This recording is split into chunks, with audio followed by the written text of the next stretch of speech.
Numbers 11. The people were complaining in the ears of Yahweh.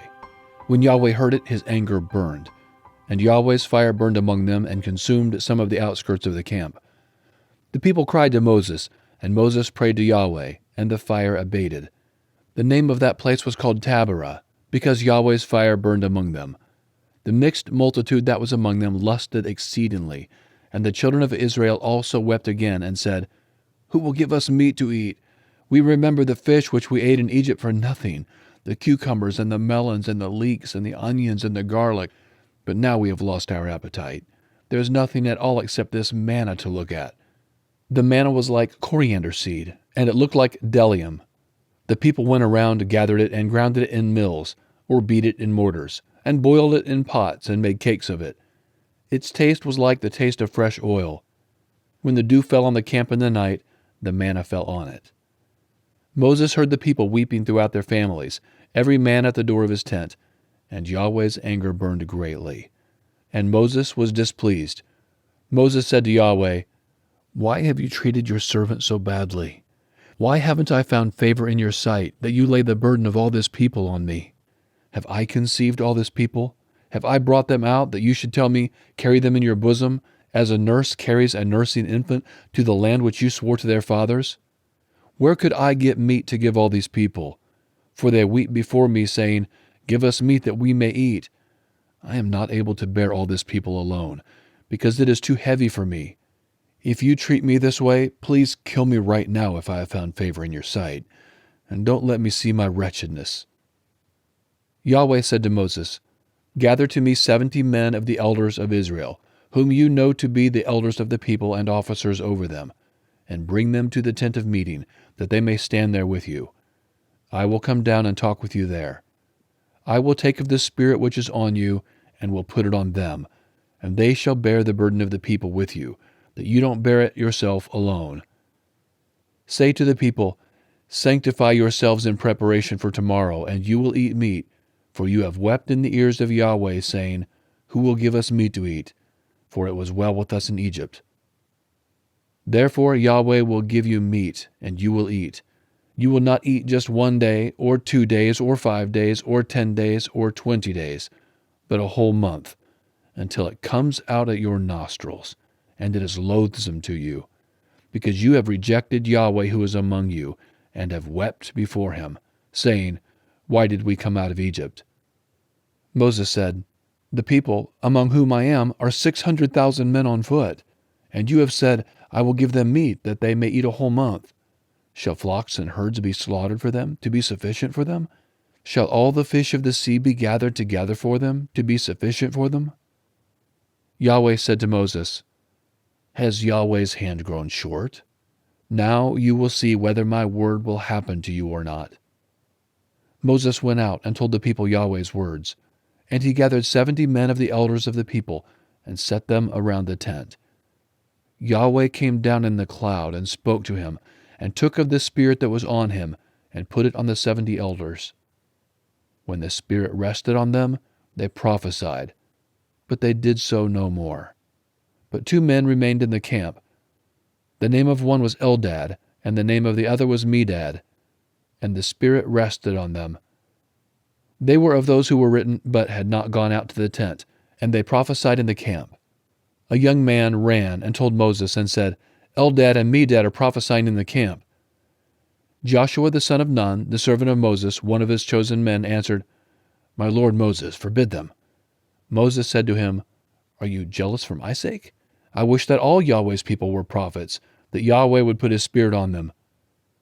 Moses went into the camp, he and the elders of Israel. A wind from Yahweh went out and brought quails from the sea, and let them fall by the camp, about a day's journey on this side, and a day's journey on the other side around the camp, and about 2 cubits above the surface of the earth. The people rose up all that day, and all of that night, and all the next day, and gathered the quails. He who gathered least gathered 10 homers, and they spread them all out for themselves around the camp. While the meat was still between their teeth, before it was chewed, Yahweh's anger burned against the people, and Yahweh struck the people with a very great plague. The name of that place was called Kibroth-Hattaavah, because there they buried the people who lusted. From Kibroth-Hattaavah the people traveled to Hazeroth, and they stayed at Hazeroth. Numbers 12. Miriam and Aaron spoke against Moses because of the Cushite woman whom he had married, for he had married a Cushite woman. They said, "Has Yahweh indeed spoken only with Moses? Hasn't he spoken also with us?" And Yahweh heard it. Now the man Moses was very humble, more than all the men who were on the surface of the earth. Yahweh spoke suddenly to Moses, to Aaron, and to Miriam, "You three come out to the tent of meeting." The three of them came out.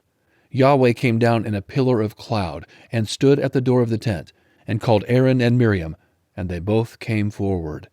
He said, "Now hear my words.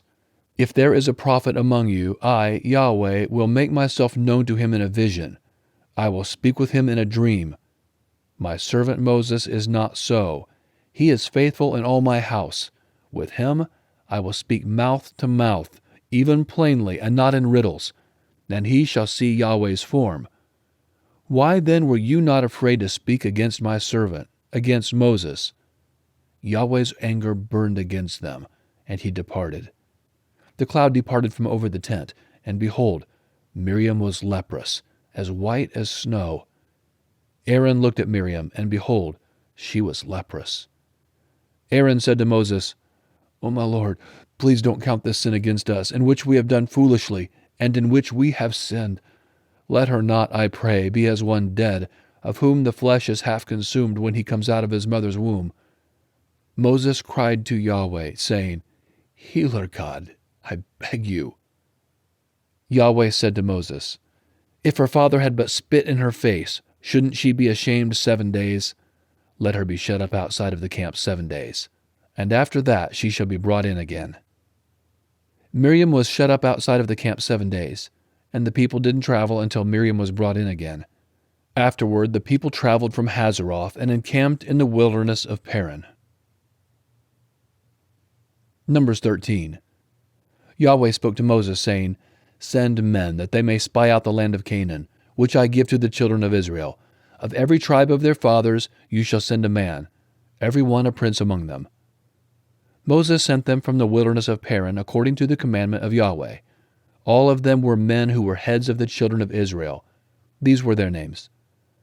Of the tribe of Reuben, Shammua the son of Zachar. Of the tribe of Simeon, Shaphat the son of Hori. Of the tribe of Judah, Caleb the son of Jephunneh. Of the tribe of Issachar, Igal the son of Joseph. Of the tribe of Ephraim, Hoshea the son of Nun. Of the tribe of Benjamin, Palti the son of Raphu. Of the tribe of Zebulun, Gadiel the son of Sodai. Of the tribe of Joseph. Of the tribe of Manasseh, Gadai the son of Suzai. Of the tribe of Dan, Amiel the son of Gamali. Of the tribe of Asher, Sethur the son of Michael. Of the tribe of Naphtali, Nabai the son of Vophsi. Of the tribe of Gad, Geuel the son of Machi. These are the names of the men whom Moses sent to spy out the land. Moses called Hoshea the son of Nun Joshua. Moses sent them out to spy out the land of Canaan, and said to them, "Go up this way by the south, and go up into the hill country.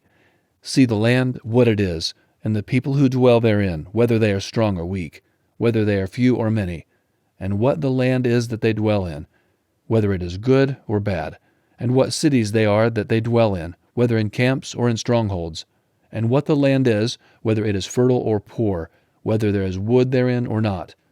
Be courageous, and bring some of the fruit of the land." Now the time was the time of the first ripe grapes. So they went up, and spied out the land from the wilderness of Zin to Rehob, to the entrance of Hamath. They went up by the south, and came to Hebron, and Ahiman, Sheshai, and Talmai, the children of Anak, were there. Now Hebron was built 7 years before Zoan in Egypt. They came to the valley of Eshcol, and cut down from there a branch with one cluster of grapes, and they bore it on a staff between two. They also brought some of the pomegranates and figs. That place was called the Valley of Eshcol, because of the cluster which the children of Israel cut down from there. They returned from spying out the land at the end of 40 days.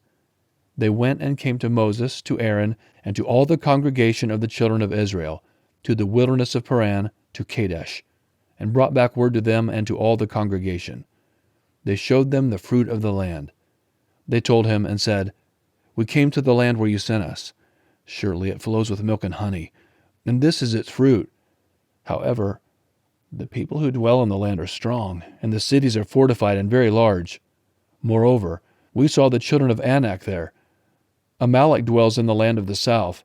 The Hittite, the Jebusite, and the Amorite dwell in the hill country. The Canaanite dwells by the sea, and along the side of the Jordan." Caleb stilled the people before Moses and said, "Let's go up at once and possess it, for we are well able to overcome it." But the men who went up with him said, "We aren't able to go up against the people, for they are stronger than we." They brought up an evil report of the land which they had spied out to the children of Israel, saying, "The land through which we have gone to spy it out is a land that eats up its inhabitants, and all the people who we saw in it are men of great stature. There we saw the Nephilim, the sons of Anak, who came from Nephilim. We were in our own sight as grasshoppers, and so we were in their sight."